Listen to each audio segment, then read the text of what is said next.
అన్నా నమస్తే అన్న. నమస్తే. నా పేరు కృష్ణారెడ్డి. సోనం సీడ్స్లో నేను 11 సంవత్సరాల నుంచి పనిచేస్తున్నా. మీ పేరేనా? లింగన్న. గట్టి చెప్పు. లింగన్న. ఏ ఊరన్నా ఇది? కోకల్పాడు మండలం? కృష్ణగిరి మండలం. జిల్లా ఏది వస్తుందన్నా? కర్నూలు డిస్ట్రిక్ట్. అన్న ఈ మొక్కజొన్న సోనం లెజెండ్ వేసినారు కదా, మీకు ఫస్ట్ ఎవరు చెప్పినారన్నా? కృష్ణారెడ్డి, ఎల్లసామి కృష్ణారెడ్డి, కర్నూలు నుంచి. మీరు కర్నూలులో ఏ షాప్? శివరాఘవేంద్రలో తీసుకొచ్చారా? శివరాఘవేంద్రలో. ఎట్లుందన్నా? పోయినసారి ఎవరు వేసిండ్రి? ఇక్కడ అబాకర్ అని వేసినాడు, 43 క్వింటాలు వచ్చింది పోయినసారి. ఇప్పుడు మా కూడా ఈ సంవత్సరం ఒక 100 మంది వేసింటాం. 100 మంది. ఎట్లుంది? ఎప్పుడైనా బాగానే ఉంది. వేరే కంపెనీలతో పోల్చుకున్నా బాగుంది. గింజ కలర్ కానీ బాగుంది. గింజ అయితే బాగుంది. ఎండు తెగులు లక్షణాలు ఏం లేవు. బాగుంది. ఎట్లా అనిపిస్తుంది అప్పుడే? మాకైతే బాగా అనిపిస్తుంది. మళ్ళీ నెక్స్ట్ కూడా వేస్తాం. మళ్ళీ నెక్స్ట్ కూడా వేస్తాం. మాతో పాటు వేరే రైతులకు కూడా చెప్తాం. మళ్ళీ బాగుంది. వేస్తారు కూడా. మీరు ఆల్రెడీ కోసినారా?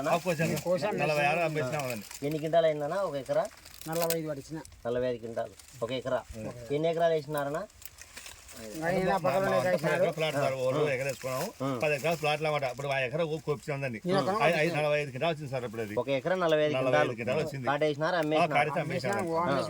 9 ఎకరాలు కోత కోసి. ఇప్పుడు ఇదే ఫీల్డ్ పెట్టాలనుకుంటున్నాం. మేము ఫీల్డ్ పెట్టినాము. మీకు తెలిసి ఎన్ని రావచ్చు ఇది చేను? ఇది కూడా వస్తుంది 45 వస్తుంది.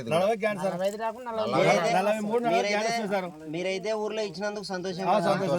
దీంట్లో మొక్కజొన్ననే కాకుండా మా కంపెనీలో నెక్స్ట్ ఒక 15 రోజులకు మీరు పత్తి నాడతారు. పత్తి అడిగినా సార్. పత్తి వేస్తున్నాం. బాగా కింద వేస్తున్నాను. నాకు దుడ్లు మంచి రకం ఉంది. లావుకాయ మంచి రకం. ప్రిస్టేజ్ అనేసి సోనం సీడ్స్ వాళ్ళది ప్రిస్టేజ్ అనేసి మంచి రకం ఉంది. మీకు మేము ఒక వారం తర్వాత ఊర్లోకి వచ్చి దాని గురించి చెప్పి ఇస్తాము.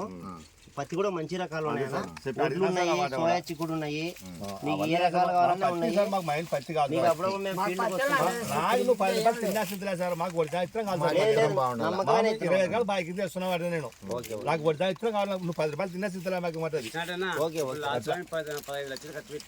బోర్ ఎట్లా సార్? బలం కట్టాం. ఆ రోడ్డుగా ఉంది. వాళ్ళ సేన రోడ్డు మీద అవే నాడతాడు. అవి నా వస్తాను. అవి నాటకండి. మొత్తం